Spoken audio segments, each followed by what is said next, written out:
I've always been a man of the land.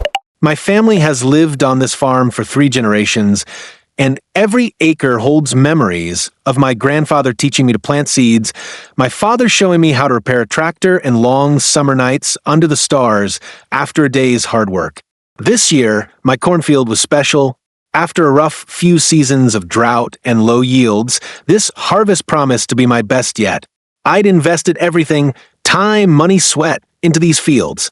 Each golden stalk was a step toward paying off debts and keeping the farm in the family. But as the saying goes, good fences make good neighbors. And sadly, my neighbor was anything but good.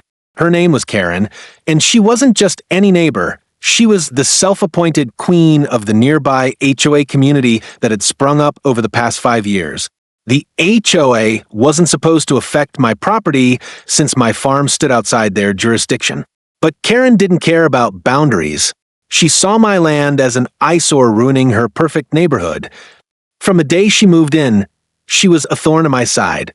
She'd complain about the smell of manure during fertilizing season, the sound of my tractor early in the morning, and even the scarecrows in my fields. She once came onto my land uninvited to scold me for having unsightly farm equipment visible from her backyard. I tried to ignore her and stay civil, but it was like trying to reason with a storm.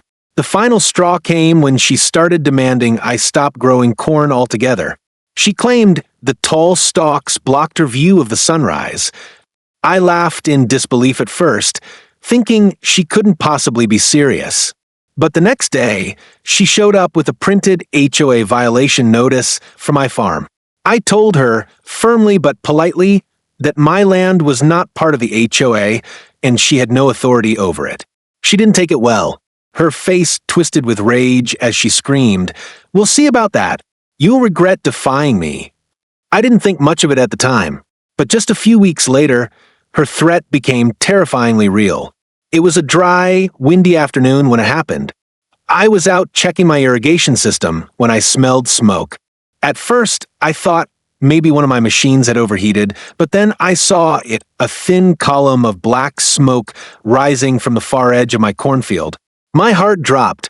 I sprinted toward the field, and what I saw made my blood run cold. Flames were licking up the dry stalks, spreading fast with the wind.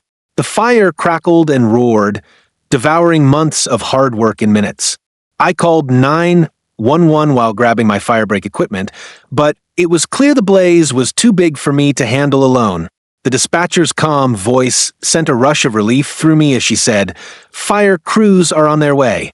Stay back and stay safe."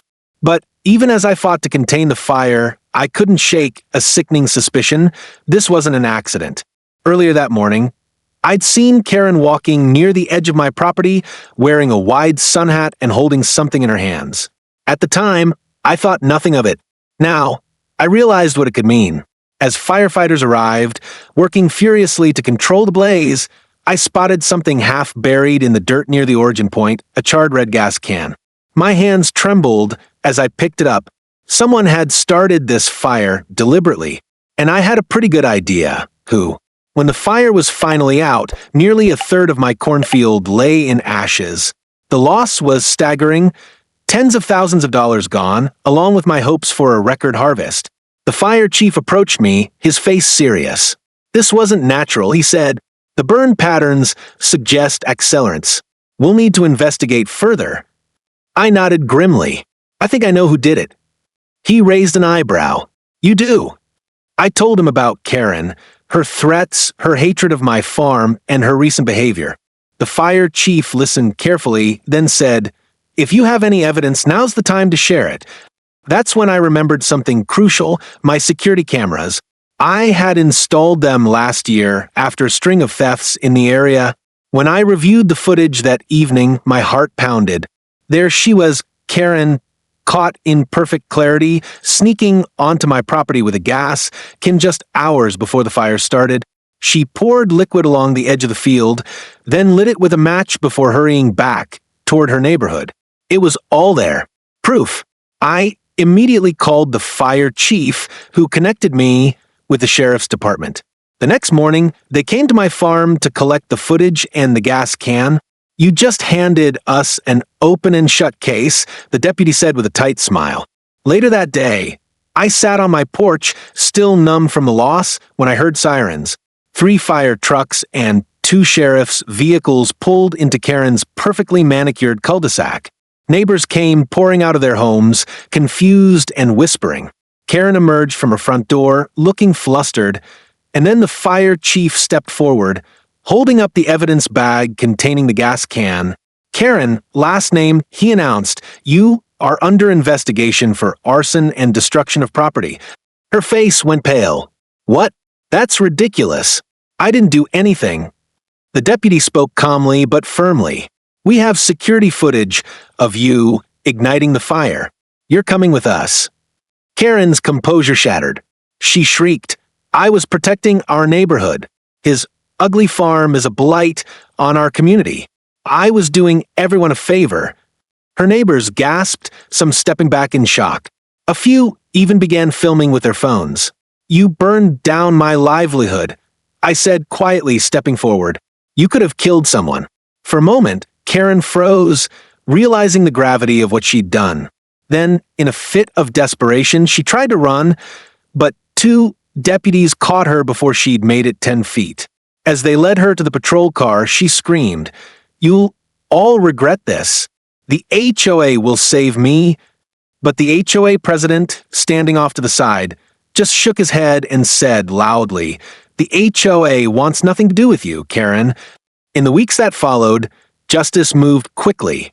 Karen was charged with arson, trespassing, and reckless endangerment. With the evidence so clear, she had no way out. The judge ordered her to pay full restitution for the destroyed crops, a sum so high it left her financially ruined. As for me, it wasn't just about the money. It was about reclaiming my peace and showing my neighbors that you don't let bullies win. The day the first new green shoots sprouted in the blackened soil, I stood there with tears in my eyes. My farm would recover, stronger than ever.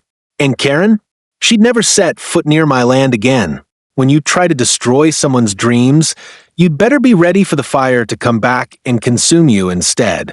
If you enjoyed the story of justice and karma, don't forget to like, subscribe, and turn on notifications for more unbelievable HOA showdowns.